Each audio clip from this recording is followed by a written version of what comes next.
Hi, Aishwarya from Aishwarya designers. இன்றைக்கி இந்த blouse எனக்கு நானே போட்டுக்கிட்ட ப்ளவுஸ் இது. ஸோ அதுக்கு தான் நம்ம டேசல் வந்து ரெடி பண்ண போகிறோம். அந்த டேசல் எப்படி ரெடி பண்ணியிருக்கேன் அப்படிங்கிறத உங்களுக்கு நான் குட்டியாக ஒரு எக்ஸ்ப்ளனேஷன் கொடுத்துட்றேன். ஸோ இது பார்த்தீங்கன்னா நான் வந்து டைமண்ட் கட்டில் வந்து டேசல் வந்து போட்டிருக்கேன். ஸோ இதுக்கு வந்து டைமண்டில் அவுட்லைன் கொடுத்து ட்ரா பண்ணிவிட்டு அதுக்கு வெளியில் பார்த்தீங்கன்னா செயின் வித் ஜிக்ஸாக் கொடுத்துருக்கேன். நார்மல் நம்ம சரி த்ரெட்டால் அதுக்கு பக்கத்தில் ஒரு சுகர் பீட், ஒரு பஞ்ச் பீட் அண்ட் ஒரு காப்பர் பீட்லேயும் நடுவில் வந்து நம்ம வந்து குந்தன் ஸ்டோனில் வந்து நம்ம வந்து பேஸ்ட் பண்ணியிருக்கோம். ஸோ இதுதான் வந்து ரொம்ப சிம்பிளான ஒரு டேசல் தான். பட் நீங்கள் அது ஃபினிஷிங் பார்த்தீங்க அப்படின்னா கண்டிப்பாக பிடிக்கும். ஸோ இது நம்ம வந்து கிளாத் வந்து இப்போ கட் பண்ண போகிறோம். ஸோ கிளாத் வந்து ரொம்ப ஒட்டை கட் பண்ணிடாதீங்க. ஏன்னா நம்ம வந்து கொஞ்சம் ஸ்டிச் பண்ணுவோம் அப்படிங்கிறதுனால ரொம்ப ஒட்டை வந்து ஃபஸ்ட்டே கட் பண்ணிடாதீங்க. கொஞ்சம் எக்ஸஸ் கிளாத் இருந்தால் கூட பரவாயில்ல, நம்ம அடுத்த இதில் நம்ம வந்து எக்ஸஸாக இருந்தால் கூட நம்ம அப்புறமா கட் பண்ணிக்கலாம்.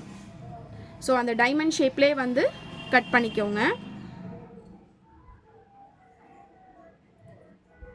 ஸோ இந்த மாதிரி எல்லாத்தையுமே வந்து கட் பண்ணிவிடுங்க.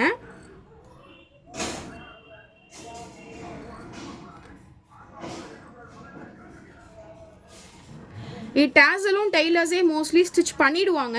பட் இந்த டேசல்லையுமே வந்து நான் என்ன பண்ணுறேன் அப்படின்னா கொஞ்சம் ஹேங்கிங்ஸ்லாம் நம்ம வைக்கணும் அப்படிங்கிறதுனால நானே வந்து இந்த டேசல் வந்து நான் ஸ்டிச் பண்ணிடுறேன்.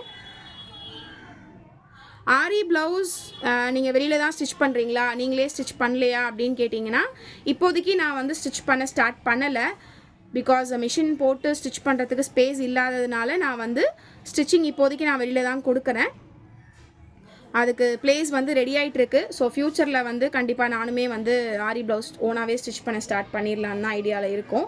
பேசிக் ஸ்டிச்சிங் வந்து தெரியும் எனக்கு. ஸோ ஸ்டிச்சிங்கே தெரியாமங்கிறது கிடையாது. அண்ட் நிறைய பேருக்கு இன்னொரு கேள்வி என்ன இருக்குது அப்படின்னா, நிறைய பேர் வந்து ஆரி வந்து ஸ்டிச்சிங்கோட நாலேஜ் தேவை கிடையாது, நம்ம வந்து எந்த ஒரு பேஸ் ஆஃப் ஸ்டிச்சிங்கும் தேவையில்லாமல் நம்மளால் ஆரி கற்றுக்க முடியும் அப்படின்னு சொல்லி சொல்கிறாங்க. பட் அது உண்மையான்னு கேட்டிங்கன்னா 50-50 தான். ஏன்னா ஏன் 50-50னா, உங்களுக்கு டெய்லரிங் நாலேஜ் இல்லைனாலும் பரவாயில்ல, பட் டெய்லரிங்கோட இன்ட்ரெஸ்ட் கண்டிப்பாக வேணும் நம்மளுக்கு. பிகாஸ் நம்மளுக்கு வந்து என்ன தான் நம்மளுக்கு ஆரி தெரிஞ்சாலும் அந்த ப்ளவுஸோட டிசைன்ஸை யார் யாருக்கு எப்படி நம்ம வந்து போடலாம், என்ன ஸ்லீவ் இருந்தால் அதை நம்ம போட முடியும் அப்படிங்கிறதெல்லாம் பேசிக்கான டெய்லரிங் நாலேஜ் இருந்தால் நம்மளுக்கு தெரியும். சரிங்களா? அதனால் கண்டிப்பாக நம்மளுக்கு வந்து பேசிக்கான டெய்லரிங் நாலேஜ் கம்பல்சரி இருக்கணும். இல்லைனாலும் நம்ம ஆரி கற்றுக்கும் போதே அதை பற்றி நம்மளால் கற்றுக்க முடியும். சரிங்களா? ஸோ கிளாஸஸ் வந்து அவைலபிள் இப்போ வரைக்கும் எப்போவுமே என்னோடய கிளாஸ் ஓப்பனில் தான் இருக்கும். ஸோ உங்களுக்கு யாருக்கா கிளாஸ் டீட்டெயில்ஸ் வேணும், இல்லை ஏதாவது டவுட் கிளாரிஃபிகேஷன் வேணும் அப்படின்னா தாராளமாக கமெண்ட் செக்ஷனில் வாங்க, உங்களுக்கு நான் டவுட்ஸ் கிளாரிஃபை பண்ணுறேன். என்னோடய வாட்ஸ்அப் நம்பர் டிஸ்கிரிப்ஷனில் கொடுத்துருக்கேன், செக் பண்ணி பாருங்கள். ஓகேங்களா? இப்போ பார்த்தீங்கன்னா நான் வந்து இந்த டேசல்ஸ் வந்து 4 பீஸாக நான் கட் பண்ணி வச்சுக்கிட்டேன். இப்போ இது என்ன பண்ண போகிறோம் அப்படின்னா, ஜஸ்ட் இது நம்ம அப்படியே வந்து ஸ்டிச் தான் பண்ண போகிறோம். ஓகேங்களா? ஸோ இப்போ இந்த எக்ஸஸாக தெரிகிற கிளாத்தை வந்து உள்ளே வந்து நீங்கள் வந்து விட்டுக்கோங்க. இதை எல்லாத்தையுமே வந்து உள்ளுக்க ஃபோல்ட் பண்ணிவிட்டு இப்போ பார்த்தீங்கன்னா இது ரெண்டுத்தையுமே வச்சு நம்ம வந்து ஸ்டிச் பண்ண போகிறோம். ஸோ ஊசி நூல் நம்ம நார்மல் சூயிங் த்ரெட் எடுத்துக்கோங்க ப்ளவுஸோட கலருக்கு. எதுக்கு நான் வந்து பெரிய கிளாத்தாக கட் பண்ண சொன்னேன் அப்படின்னா, நீங்கள் வந்து ஜஸ்ட் எக்ஸஸ் கிளாத்தை வந்து உள்ளுக்கா நீங்கள் வந்து மடித்து விட்டுக்கோங்க. 2 சைட்லேயுமே அந்த மாதிரி மடித்து விட்டுட்டு நம்ம வந்து கரெக்டாக அந்த ஒரு டைமண்ட் ஷேப் நீங்கள் ஸ்டார்ட் பண்ணிட்டீங்க அப்படின்னா உங்களுக்கு ஸ்டிச் பண்ணுறதுக்கு வந்து ஈஸி ஆகிடும். அந்த கிளாத் வந்து உங்களுக்கு கண்டிப்பாக தெரியாத மாதிரி தான் நம்ம வந்து ஸ்டிச்சிங் வந்து பண்ணுவோம். ஓகேங்களா? ஸோ இதை வந்து ஃபஸ்ட்டு ஒரு ரஃப்பாக ஸ்டிச் வந்து போட்டுக்கோங்க. நான் நார்மல் ஸ்டிச் தான் போடுறேன். நம்ம வந்து ஒரு துணி தைக்கிறதுக்கு நம்ம நார்மல் ஸ்டிச் போடுவோம் இல்லையா, அந்த மாதிரி ஒரு நார்மல் ஸ்டிச் தான் போடுறேன். உங்களுக்கு வேணும் அப்படின்னா நீங்கள் வந்து ஜரி த்ரெட் கூட யூஸ் பண்ணிக்கலாம், ப்ராப்ளம் கிடையாது.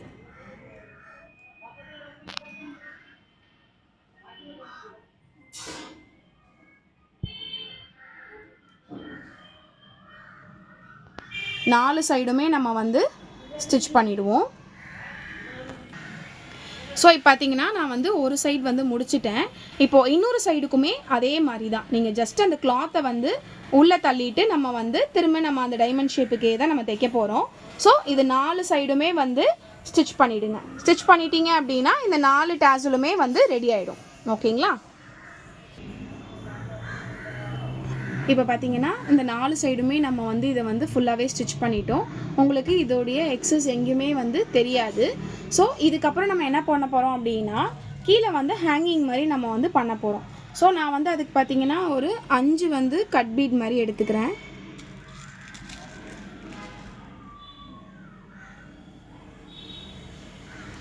ஸோ கட் பீடை நம்ம வந்து இதில் அப்படியே லோட் பண்ணிவிட்டு நம்மளுக்கு எவ்வளோ நீட்டுக்கு ஹேங்கிங் வேணுமோ அந்த நீட்டுக்கு நம்ம வந்து எடுத்துக்கலாம்.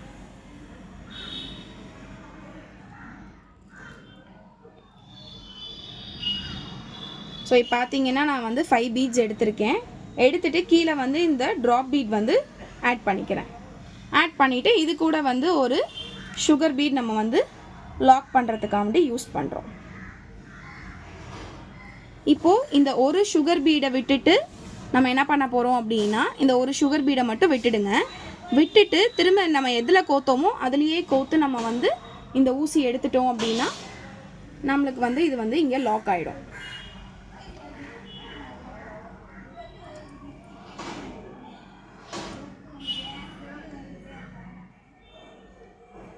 இந்த மாதிரி நம்மளுக்கு வந்து இங்கே வந்து இது வந்து லாக் ஆகிடும். ஸோ இதே மாதிரி நான் கீழே வந்து நான் உங்களுக்கு ஆட் பண்ணிகிட்டே தான் நான் வரப்போகிறேன். ஓகேங்களா? ஸோ இப்போ நான் இங்கே 5 கொடுத்துருக்கேன் அப்படின்னா திரும்ப அடுத்தது பார்த்தீங்கன்னா நான் வந்து 7 கொடுப்பேன். திரும்ப இதில் வந்து ஒரு நீடிலால் இதில் பஞ்ச் பண்ணிவிட்டு ஒரு லாக் பண்ணிட்டீங்க அப்படின்னா உங்களுக்கு இது வந்து ஸ்டிஃபாக வந்து செக்யூர் ஆகிடும். ஸோ இதே மாதிரி திரும்ப அடுத்தது கீழே கொஞ்சம் கேப் விட்டு கீழே நான் போடும்போது என்ன ஆகும் அப்படின்னா நம்ம வந்து அதிகப்படுத்திகிட்டே வரணும். 5, 7 அந்த மாதிரி நம்ம வந்து ஆட் நம்பர்ஸில் நம்ம வந்து ஃபுல்லாகவே போட்டுட்டு வரணும். பார்த்தீங்கன்னா நம்ம ஆல்ரெடி ஃபுல்லாகவே கார்னர் ஃபுல்லாக ஸ்டிச் பண்ணிவிட்டு இந்த பீட் போடுறதும் நம்ம பார்த்தோம். ஸோ இந்த மாதிரி போடுங்க. இப்போ பார்த்தீங்கன்னா நான் வந்து கவுண்ட் பார்த்தீங்கன்னா 5, 9, 11, 13, 15 அப்படின்ற கவுண்ட் ரேஞ்சில் நான் வந்து ஆட் நம்பர்ஸாக எடுத்திருக்கேன். ஸோ சென்டரில் பார்த்தீங்கன்னா ஒரு பஞ்ச் பீட் அண்ட் ஒரு ட்ராப் பீட் கொடுத்து அதை ஃபினிஷ் பண்ணியிருக்கேன். ஸோ தட் கொஞ்சம் இது லாங்காகவே தெரியும் அப்படிங்கிறதுனால. அதே மாதிரி தான் இன்னொரு சைட் டேசலுமே. ஸோ இப்போ இந்த 2 டேசலுமே ரெடி ஆகிடுச்சு. இதை நான் வந்து ப்ளவுஸோட ஃபிட் பண்ணி உங்களுக்கு ரெண்டுமே எப்படி இருக்குது அப்படிங்கிறத ப்ளவுஸோட சேர்த்து உங்களுக்கு நான் வந்து ஒரு வீடியோவை நான் வந்து எடுத்து காட்டுறேன். ஓகேங்களா? ஸோ இதுதான் நம்மளுடைய டேசல். லைக் பண்ண, ஷேர் பண்ண, சப்ஸ்கிரைப் பண்ண.